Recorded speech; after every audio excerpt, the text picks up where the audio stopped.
Visitation of God, a story by Gilda Fernando. The story is about the reality of the process of death of Filipino idealism in the administration of public schools.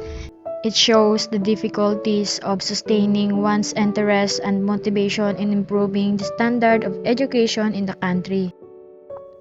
The letter announcing the visitation, which is a yearly descent upon the school by the superintendent, the district supervisors, and the division supervisors, for purposes of inspection and evaluation, had been delivered in the morning by a janitor to the principal.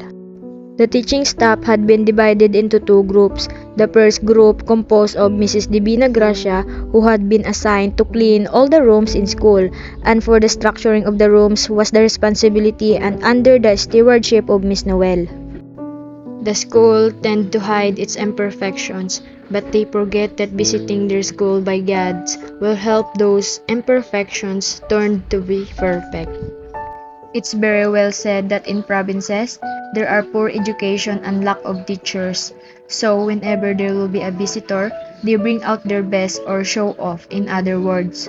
And as time passed, students inherited these practices. So instead of learning from it and trying a new practices, they just do it over and over again. As expected, the visitation turns out well. But then, Mr. Sawit, the superintendent, asked Miss Noel about the evaluation. Okay, Miss Noel, base sa aking obserbasyon, ikaw talaga ay magaling na isang guro. Dahil nakikita ko sa mga bata, sa yung mga estudyante na sila ay nasisira, sila ay naiingan, lalo-lalo na sa kung paano ka mag-deliver ng lesson. At nakikita kita din siya kung magturo ka sa mataas na class. Kaya gusto kong sabihin sa iyo na meron akong malaking offer. Maraming salamat po, sir, sa iyong offer. Pero ikinanalong ko po sabihin na hindi ko po tatanggapin ang iyong offer. Dahil una sa lahat, lahat po ng ginawa namin kanina is scripted lamang.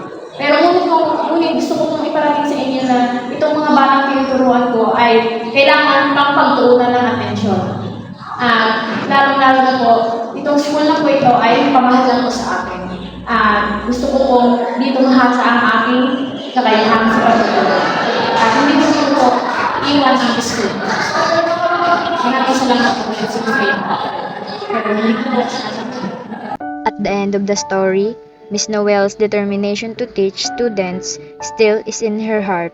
She knows that there's a lot of factors that the teachers can give to their students.